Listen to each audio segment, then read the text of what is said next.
No, go lay down.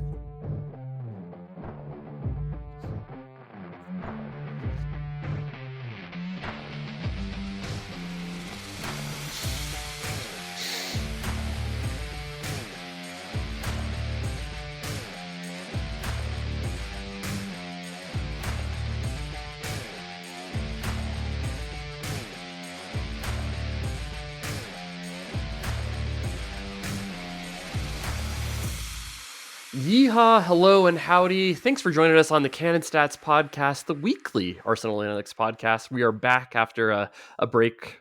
I took a vacation. I missed all sorts of good stuff. But I am back, and I am joined by Adam, as always. Welcome, Adam. How are you doing? Enjoying the international break again? Nope. I do not like international breaks. I think I've talked about this on the podcast before. I don't know if it's because the U.S. men's team typically isn't doing anything very exciting or meaningful, and I just kind of grew up with that. But I hate international soccer for the most part. Can't really get into it. Can't get very excited about even Arsenal players accomplishing much in it unless it's like at the biggest point. Because you get like Bruno Fernandes getting gassed up for creating like 12 chances against Andorra or something like that. Or last season it was Odegaard against, Gibraltar. So who cares is my takeaway. I love my club more than my country. Would take an Arsenal Champions League or Premier League over an American World Cup any day.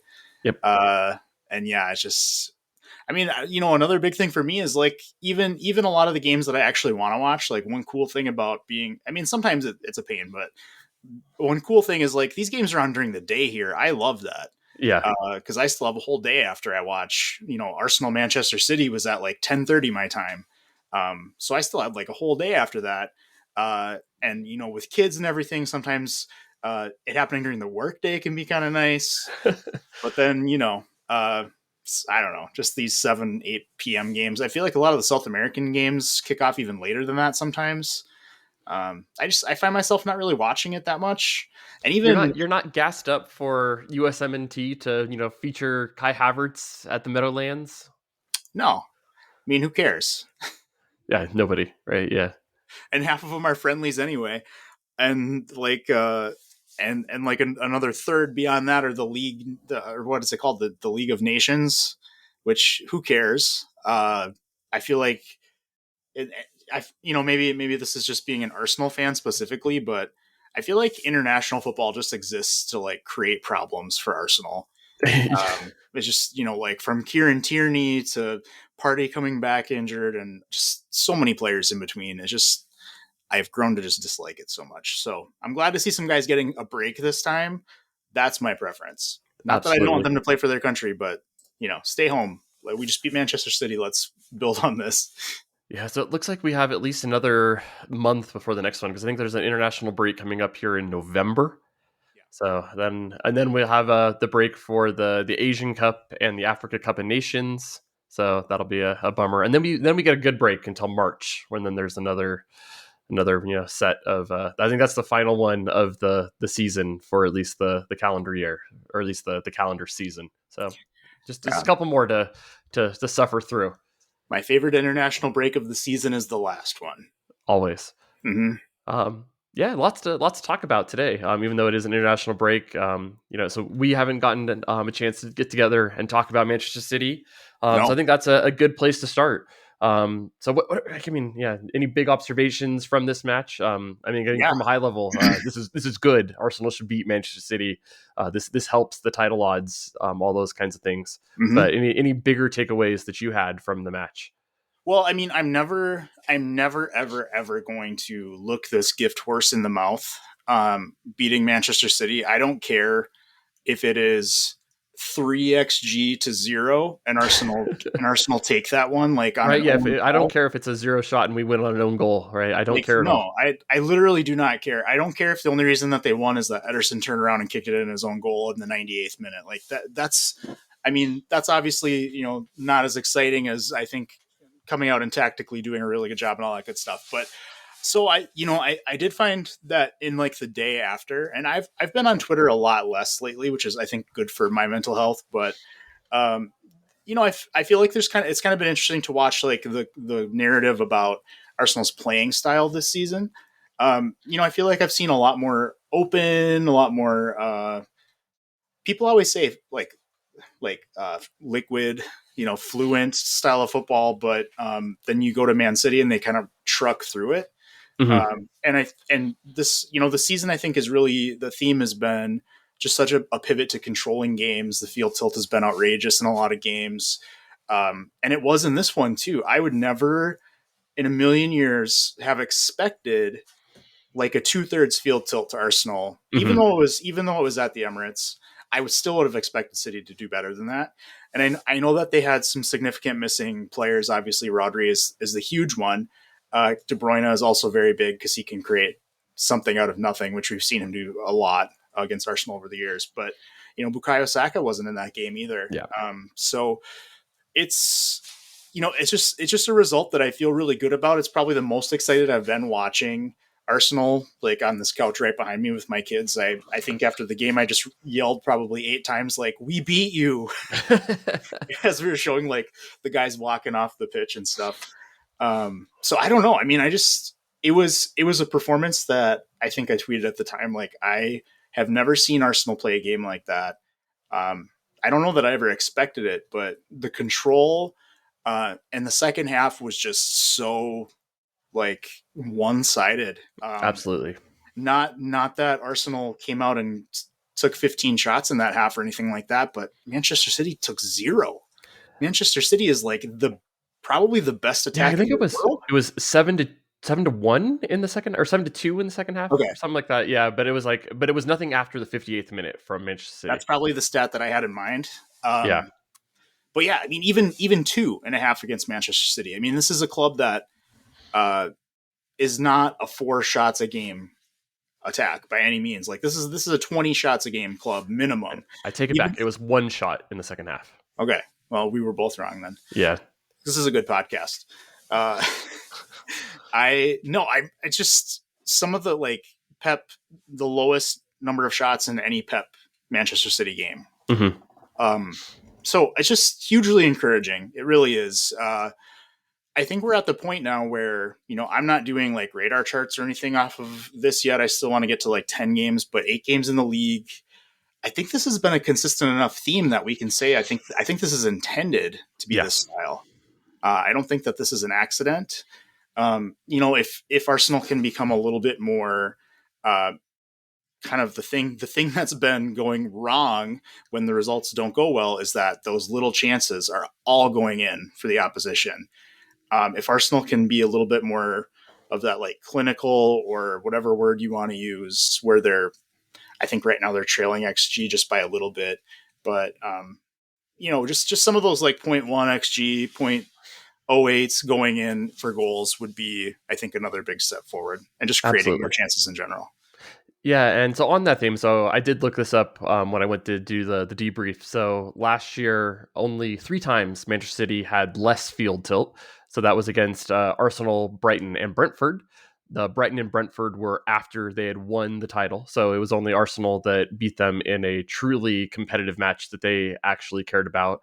All of those were 55% or lower. So like pretty much in contention. I did go back and look here. So the last time a team had more than 60% field tilt, and Arsenal's was 66. And this was going back to May 2021. And that was Graham Potter's Brighton going against them. And I think that was another one where they had already won the title. So really kind of thinking like a game in the balance where Manchester City fielded a strong team that they actually cared about the result. This is an incredibly rare thing for a team to be able to do this against Manchester City. Yeah. And I think that is absolutely the game plan that we're seeing from Arteta. It has to be. I mean, it's been 8 games now. I think with the exception of maybe like Bournemouth and PSV, I think you really haven't seen like a really, really free flowing, everything going forward and ending up with 3 or 4 goals type of a game from Arsenal. It's been a lot of like, I feel like we talk so much about the death by 1,000 passes when they get up 1, get up 2, but like I know you had some stats in the debrief, like the long strings of possession. Mm-hmm. There were some clips going around about with Raya's distribution. late in the City game where he plays a long ball really well. I think it was Havertz tracks it down, turns around, passes it back. The ball goes all the way back to Raya, still in possession. Raya takes another long kick, and we win that one too. Like, this seems very systematic, I think, by Arteta. And interestingly, I would even argue that winning games like Manchester City is a far more like applicable, far more what am I trying to say? Repeatable type of style that could help you win, say, an international trophy. Mm-hmm. You look at some of the teams who have won the Premier League, or at least, or sorry, the Champions League, or some of the teams who have knocked out the likes of like Bayern Munich when they lost to Villarreal. Just some of those upsets, they happen against these clubs that are very open and they're controlling the game. They're getting 3xg, but then one counterattack that they have no one back there to stop. Daya Upamecano slips or he makes a bad back pass and they lose the game 1-0 because they just weren't converting their chances in front of the goal. So to have Rice and Saliba and Gabriel, I mean, it kind of feels like maybe that's the idea. Yeah, so I think one of the things that I want to try to take away from this match is this the big game plan that we have? So I know we started here with Jorginho in, almost like a double pivot. Rice was given a little bit more of the box to box role. Havertz goes to the bench. I'm kind of leaning towards, I think this might be something that we see in more of the big games where we are looking to solidify the midfield, be able to do it. It probably won't always be Jorginho. It might be Partey if he's healthy and available. I think that probably would have been his first choice had things been there. Or do you think this is something that we're going to see more of a pivot towards all of the time? Is this a big game only, or is this going to be everything now? I don't think that the business that the club did really backs this up to being an all of the time thing. I think if that were the idea, I think there probably would have been a more traditional double pivot style of 8, maybe with a little bit of an attacking bias. But like you go to Kai Havertz, he's essentially a number 10, maybe like advanced number 8 at Bayer Leverkusen, and obviously tried and failed to convert him to like an out and out superstar striker at Chelsea. He's got that ability to be kind of both depending on what you need him for. So I still think that, against the likes of like Sheffield United, Burnley, probably even up to like your Brentfords and things like that. I do think I expect still more of that dual attacking 8-10 set up in midfield. But I mean, you go to Anfield, would that be a great like thing to be able to pivot to? Absolutely. And I just feel like that's something that a lot of people have been looking for from Arteta for a while, is to have not only one good tactic, but to also suit it to the conditions. Because I know, for example, when Partey went down, I think it was year before last, and no, well, I guess I think it was when we were chasing top 4, right? So when we lost Partey, that's kind of when everything kind of fell apart.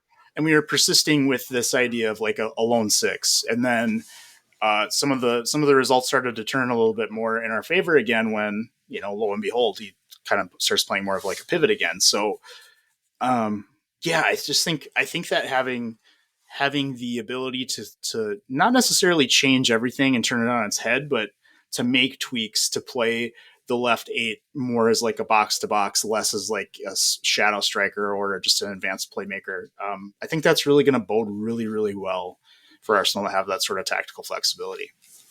Yeah, I know. So I was looking at today in the newsletter, was kind of talking about some of the output, and I know that's something that people are still kind of wringing their hands about.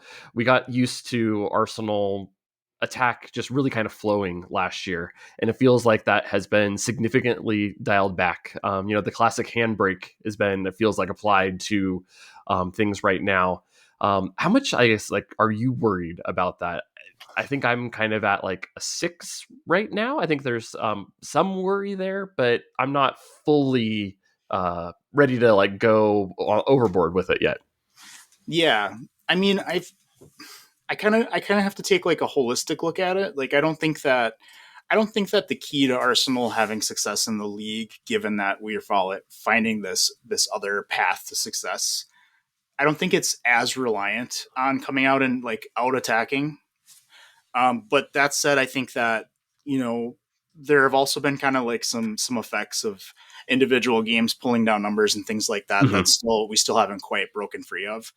Um, I did a piece today that posted like right before this, before we started recording, and it was just looking at like the numbers of shots in one part of it, and every single game has been 12 to 18 shots for Arsenal, like in the Premier League. There's no exceptions there, despite the big swath of XG results, all the way from 0.4 to 3.4 per stats bomb. But I guess that includes penalties, um, but the number of shots is always between 12 and 18. So I think that I'm not quite a 6 like you, but I think maybe I'm more like a 4. Okay.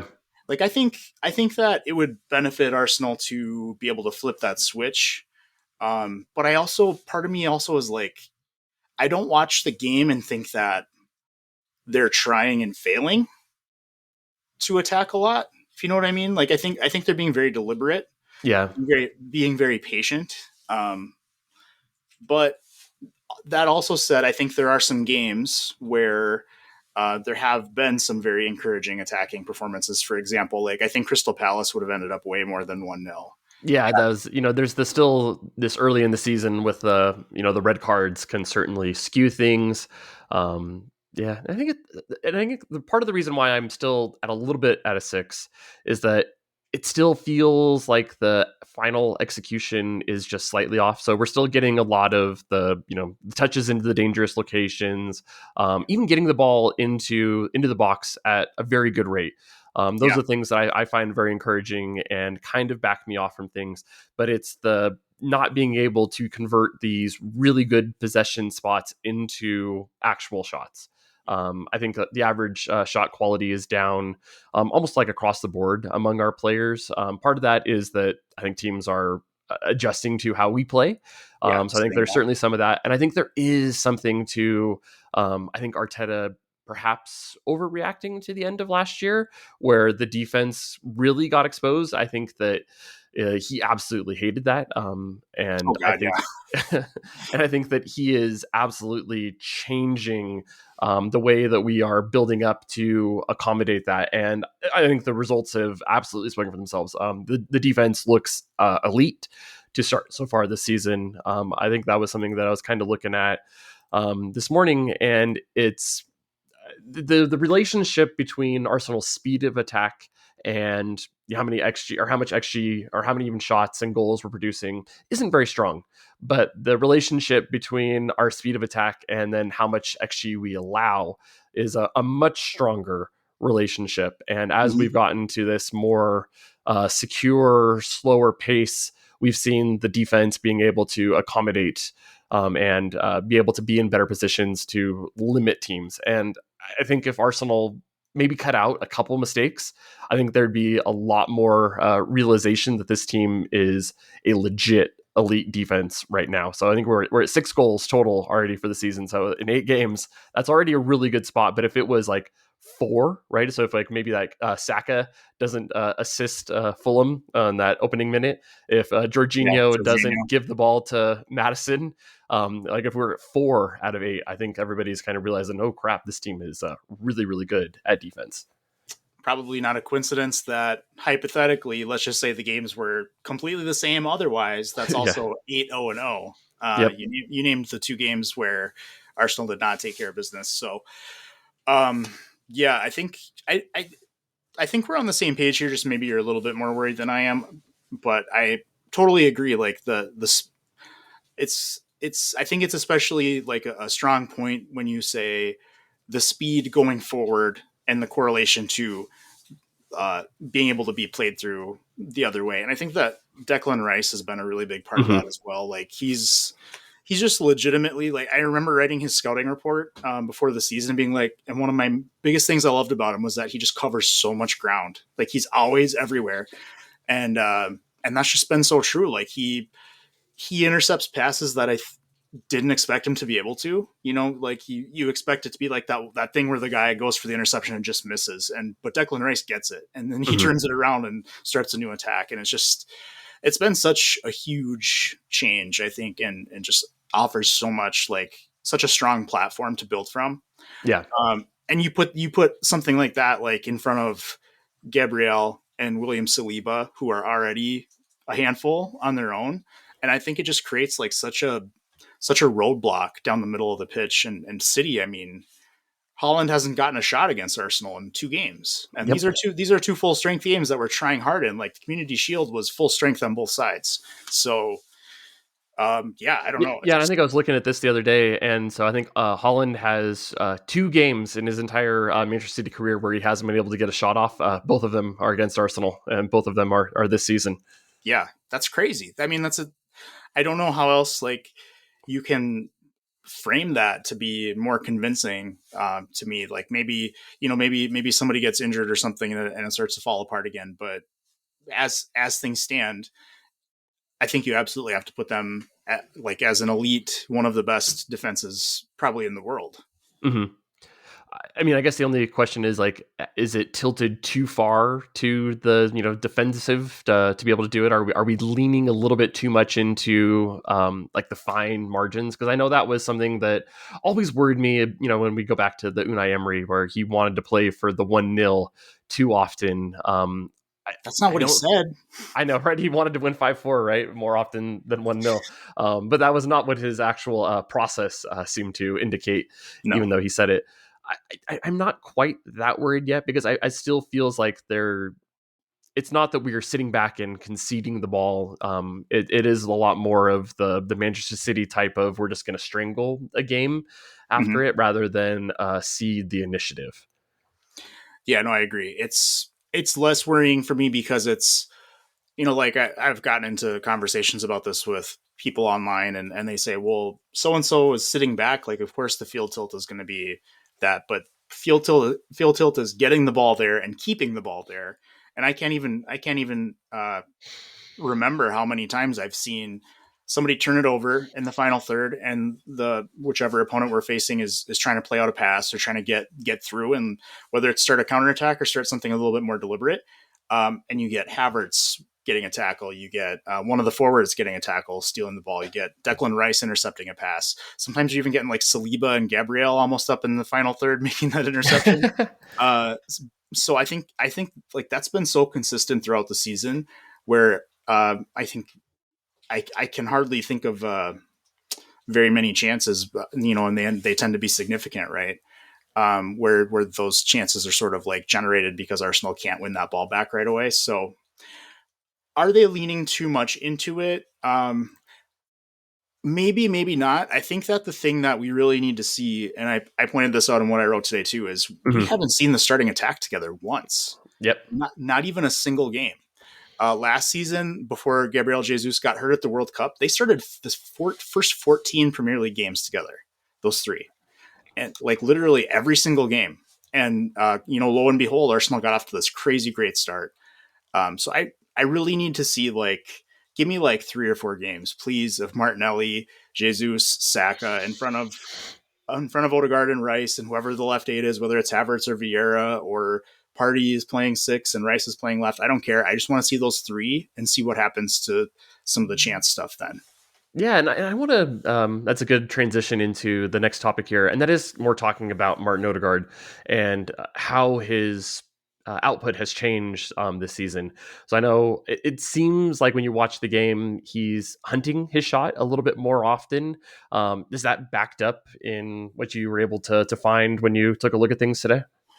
Well, I was actually a little bit surprised to see that he's shooting less often than he did last season. About what's 0.25 out of 2.6, about 10% less than last season. So I think that there are times when one thing I get into in the piece is I think that there are shots that he's taken that, maybe like what's the logic of taking that shot is Mm-hmm. a little bit more hard to find. And those type of things, like those bad decisions or frustrating moments, I think really stand out because, I even go back to like last season when people were talking about Granit Xhaka, like not making one pass on one breakaway in one game, even though he had a good rest of the game. Or, God knows people do it to Kai Havertz all the time where they focus on one thing that he did wrong in the entire game, even though he's positive the rest. Or Zinchenko gets that treatment a lot. So But I think that's the standout thing is that, the overall shots are down to 2.41 per 90 from 2.68, but he's hitting the target more. Basically one per 90 when he's at like 0.9 last season. But I think the thing that really stands out though is what is the value of the shot? Yeah. And So where he's taking them, right? It's not necessarily the volume, it's where they're coming from, right? Right. So he averaged 0.11 non-penalty XG per shot last season, and that's down to 0.05.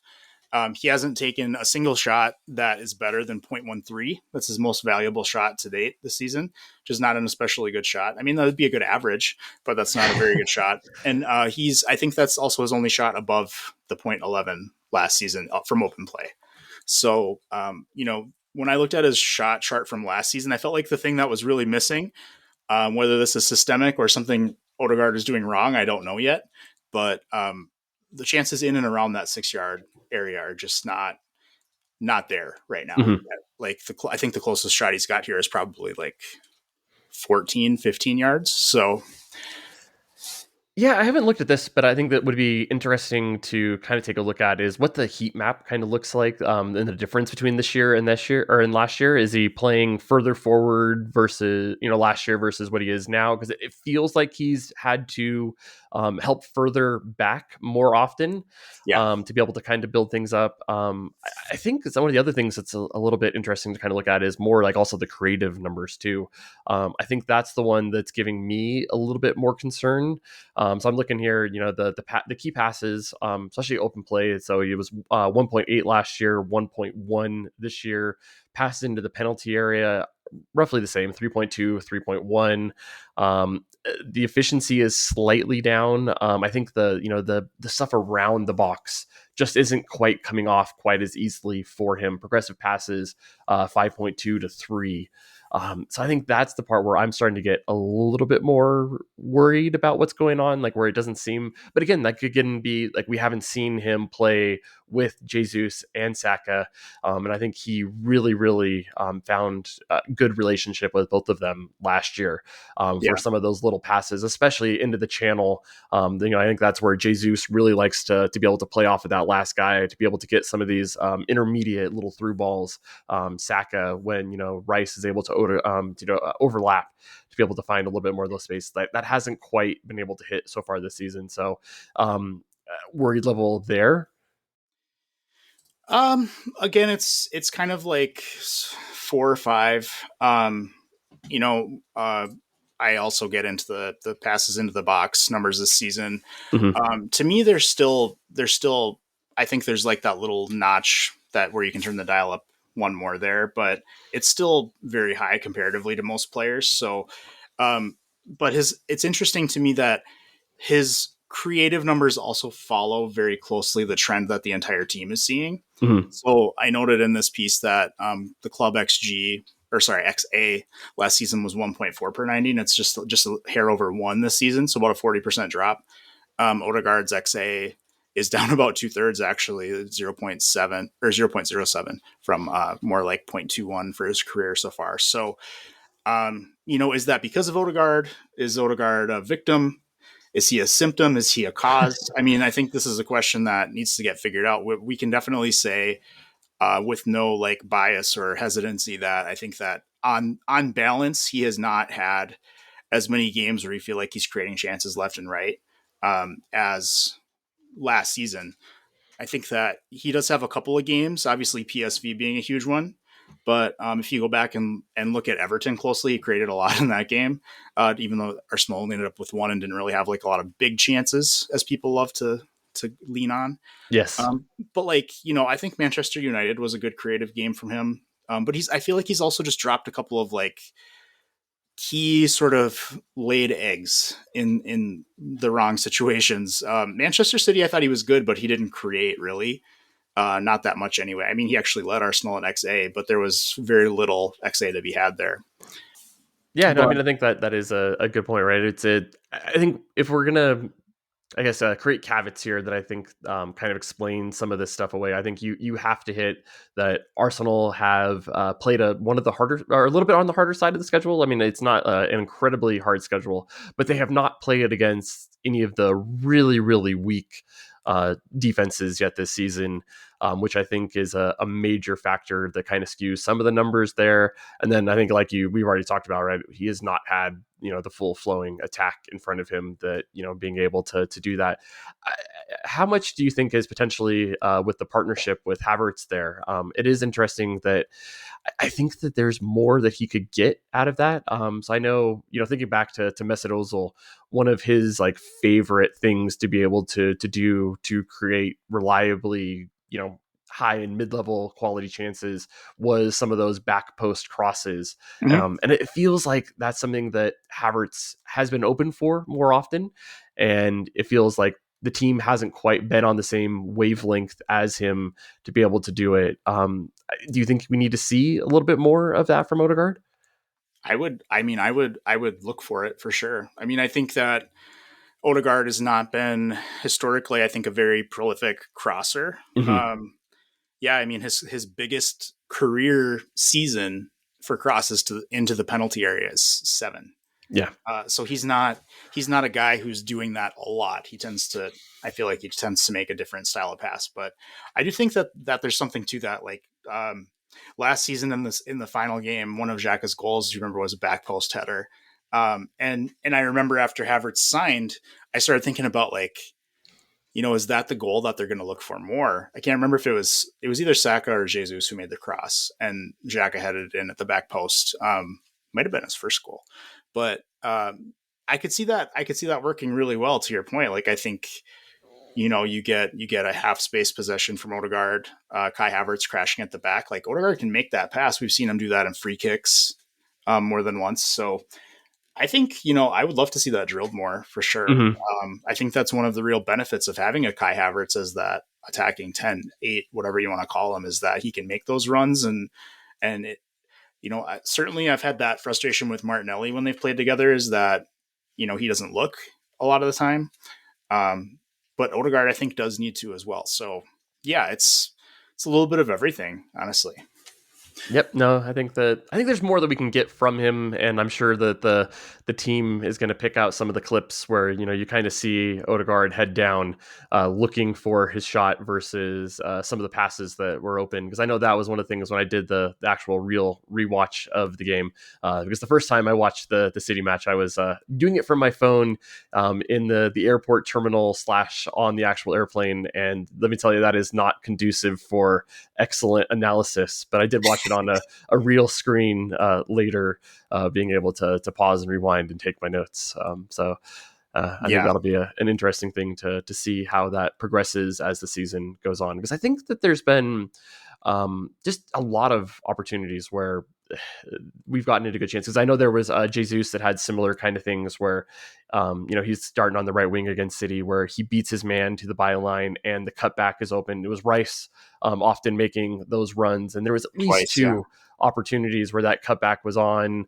So I think there's just a lot of that right now in the attack where we're getting into threatening positions, but missing either the final decision or the final ball. So I think the attack is okay. I think okay is the way to put it. It's not, I don't think it's like something that has been catastrophic or anything like that. But I think that, it will have to improve, I think, if not at the very least in certain situations, if not completely altogether. Yep. But I one of the things that I have in this Odegaard piece too is that these games where you get 25 shots on goal, like Arsenal don't have any of those this season yet, and I think that would actually probably go a long way. I was kind of hoping that PSV was going to do that, but they looked a little bit emotionally hungover from that. So give me Sheffield United, give me West Ham, who are allowing like some of the most shots in the league right now. I think Wolves has been another one. Luton, obviously. Fulham was a good attacking game, and I wish that Arsenal hadn't given up stupid goals in that game, because that otherwise was a good performance. But it feels like that explosion game is coming. I don't know which game it'll be. I'd love to see it at Stamford Bridge. That would be great, right? I think Chelsea have actually been pretty solid.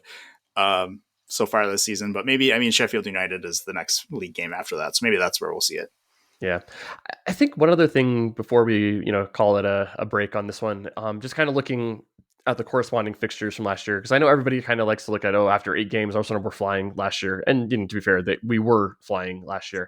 But, kind of comparing a more apples to apples type of thing, you look at here, the XG is roughly the same as what we were for these same fixtures. I have it 14.9 this year, 15.2 last year. To be fair, there is penalties this year that are really helping that number out, but you also can't fully strip them out because like that's a major part of the game. And when you score goals, so I think that's a good omen. So we're 3 goals down versus the fixtures last year with 16 goals versus 19.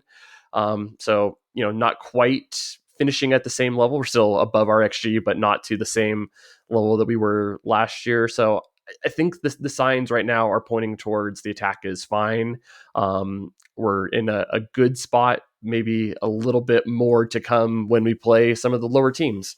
And hopefully we'll see if we're still having this discussion after, we have Sheffield United. So I was looking at the schedule here. So we'll have matches against Sheffield United coming. Then we'll have West Ham, which, could be a tricky one. We got Newcastle, and then we have Burnley, Brentford, Wolves, Luton, which could really be a time to really pick up some attacking talent. So if we're still struggling talking about this after that run of games, then my worry level might be going up. And the revenge game against Lens is in there too.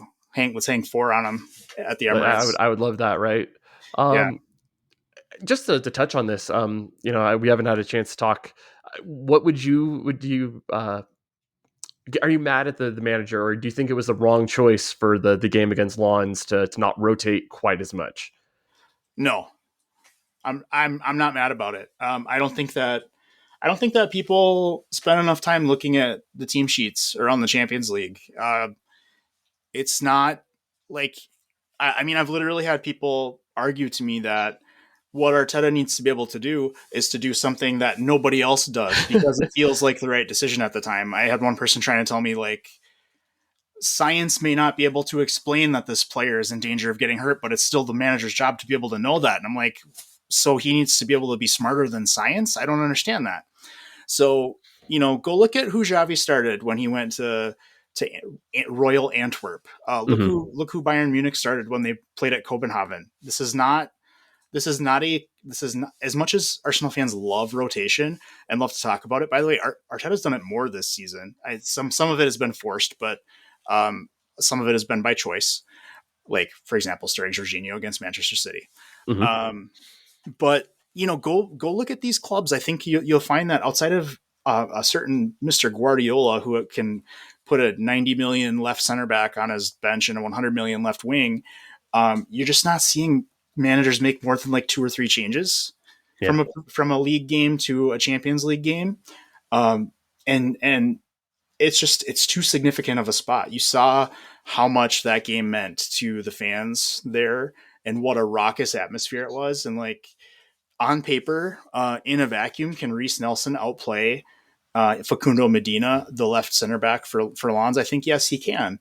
But this is a huge game. It's probably that club's biggest game in 30 years. It might be their biggest game of the season if they don't advance to the group stage. So, no, if he's going to make 1 or 2 changes between a league game and a Champions League game, that's fine with me, especially when there are 5 days to the next game. I think that if you want to zero in on Bukayo Saka specifically, I think that, the results have shown that he should have been rested. But I think using the information that you have at the time, which you have to do, unless the report is, listen, mate, he's in bad shape. If you put him out there, he's going to get hurt again. And everybody's like, you know what? Let's do it. We're going to roll. I mean, we did that with Gabriel Martinelli, supposedly, right? Like the training staff was saying, he's not ready. Yeah. And guess who got praise for that decision? Martinelli and Arteta. And guess who got slated for exactly the opposite decision? Saka and Arteta. And not to mention that we've also had since the end of that Manchester City game, we've also found out that not only was Saliba playing injured for a while, it got worse because he played in the North London derby. Mm-hmm. So I think that there are these situations all over the pitch every game.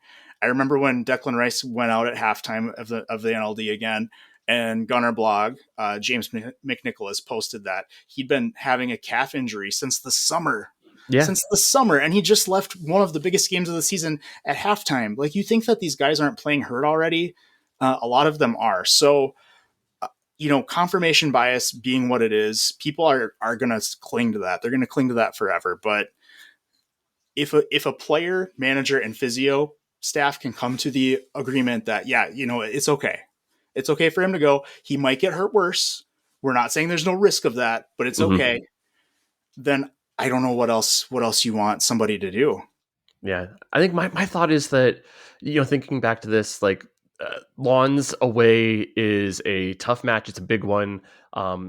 Winning that would have gone a long way to being able to give Arsenal the chance to rotate in the future, because I don't think you rotate with the group still in doubt.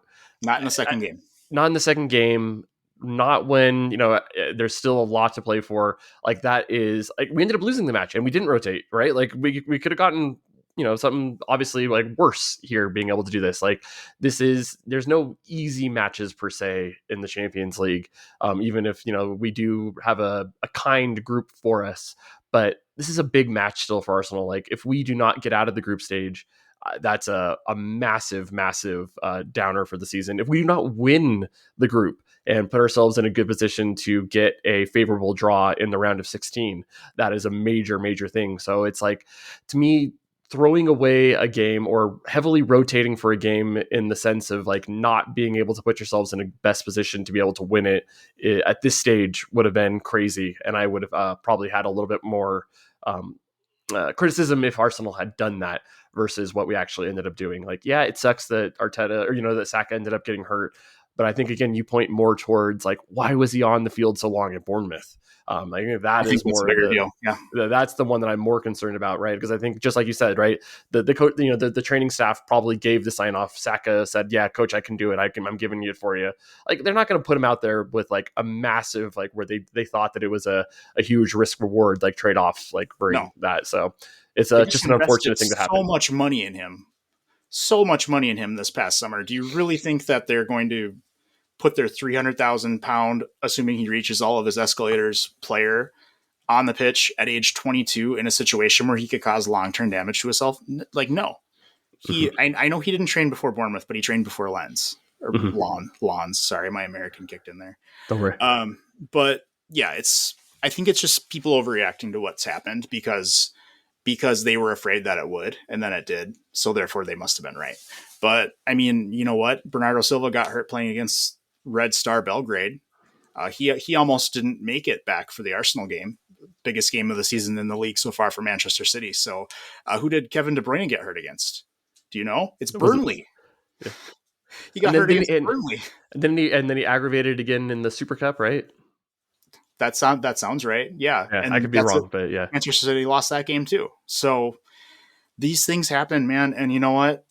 As much as I hate to say it, like, I think Arsenal got their easiest Champions League group game first against PSV at home. I think that's the easiest of the 6. I think that Sevilla's devil magic is going to make both games hard. New manager bounce from them too. They suck in La Liga. This has been true for 2 seasons. They suck in La Liga, but somehow they beat everybody. Like, Manchester United were up, like 3-0 in that tie, and they lost. So, but you're going to have to go to Spain. That's going to suck. Playing them at home is probably going to be a little tricky, and going to Eindhoven, I think, is just going to be a tough one too. So, I mean, we saw that last season, the home versus away were completely different. So even with what has happened, I still say, start Saka in the Premier League, start Saka in the Champions League. If he needs a break, keep him out of the squad against Brentford, which, guess what? The manager did. He wasn't even in the squad. So I don't know what more you can ask for than that. Yeah. These guys are all playing these same games for other clubs. Yeah, so thankfully he's got a break for the international duty. He was withdrawn from the England squad, so hopefully he comes back at least willing to, or ready to make the bench for Chelsea, because I think that's a huge match overall. I think that's a good spot here to end part one. So we'll go through some quick housekeeping here. This show is supported by our much appreciated premium subscribers. Our primos. I don't know if we have a name for them, but so you get at least 5 additional articles per month, additional premium podcasts. I don't have anything planned yet, but I'm going to look to see if I can get a good guest to bring onto the podcast. You also have our everlasting gratitude and love for the support that we're able to do to be able to bring you these things. So if you're interested in that, it's CannonStats.com, and you can upgrade your subscription or join us. So yeah, thank you guys. The last thing that I wanted to talk about here is one that I think is going to be an everlasting or evergreen topic, at least until the end of January. And that is Arsenal signing a striker. So David Ornstein did a little Ask Me Anything kind of thing for The Athletic. And he was asked, what are the chances of Arsenal signing Victor Osimhen? If not him, which striker is on Arsenal's radar? And Ornstein replied, in terms of price and profile, I don't see Arsenal going for Osimhen. I suspect that Napoli striker is on their list, as he will be for all top sides. The pool of quality strikers is small, and any big club looking to sign one in January will have him on the list. So says Osimhen, Martinez, Ivan Toney, Ferguson, Benjamin Sesko, Victor Boniface. I can't say this one. Boniface. Yep. So yeah, there's a lot of interesting names there. I know we had last week was Ivan Toney week on Cannon Stats. Mm-hmm. I think this sounds interesting and right that I think Arsenal are pretty happy with their striker group. I've heard some rumors that the Ivan Toney stuff is more agent driven than club driven. Mm-hmm. I don't know. Do you have any major thoughts here on what Arsenal might do in the winter window here? Well, there are also rumors that Pedro Neto stuff is also agent driven. Yep. Jorge Mendes has obviously got a big mouth, so that would not be a surprise. Yeah, I mean, listen, here's the thing. Like, this is persistent among Arsenal fans. I think, going back to the Lacazette and Nketiah season, obviously everyone wanted a big fancy striker because the strikers were not especially good. Nketiah put in a good stretch, I think, down the kind of the last third of the season, but Laka overall is very disappointing. Then you bring in Jesus, and over the first 14 games of the season, all we can talk about is how he's world class, and he's completely changed everything for Arsenal. Then he picks up an injury, and we get 3 months without him. He comes back. Nketiah does fine, except for a really, what's the opposite of a purple patch in finishing that he had, because that's what it was. A cold streak, I guess, is the opposite of a purple patch. Almost yips level stuff. And then Jesus comes back and is a little rusty. And I think he takes some time to round back into form, but eventually he sort of does closer to the end of the season. Misses the start of this season.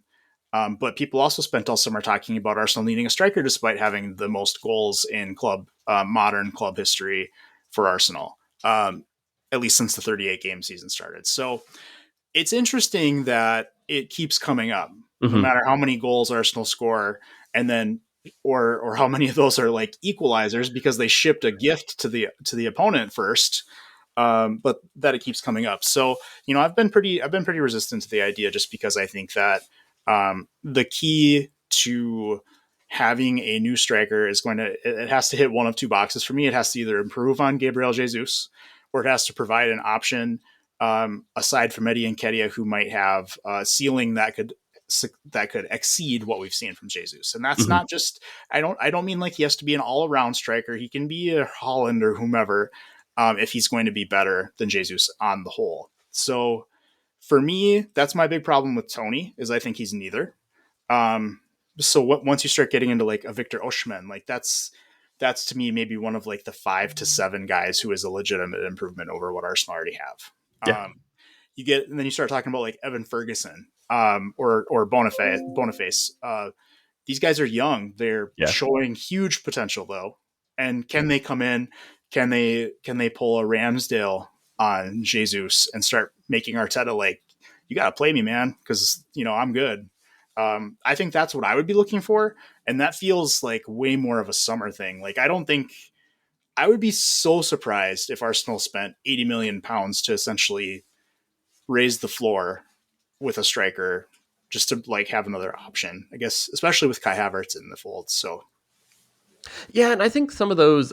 I think there's like two ways that this can go. So I think you could see like an Osimhen, like who I think would be like a full like replacement of Jesus, right? I think he's one of the handful of guys that I think you would actually say could be an actual replacement of him. I'm a notorious, I guess, apologist for Jesus, where I think that his overall contribution to what Arsenal do is severely underrated. yeah, I think that he makes a lot of things click and makes the teammates around him significantly better. yeah, I think that we see a lot more production from players like Martinelli. I think even Saka, with his willingness to rotate with them while they're playing and give us that fluid front three of being able to do it, give those guys more chances to be able to get into the box, into the good locations. Another striker may not have that same ability. So yeah, you may get an improvement on what Jesus's numbers are with the goals, but it may come at the expense of some of the other teammates that are able to do there. So I think there's certainly an argument that you would be able to tweak your side to be able to fit in a prodigious talent like Osimhen, and I think that is the right move to be able to do.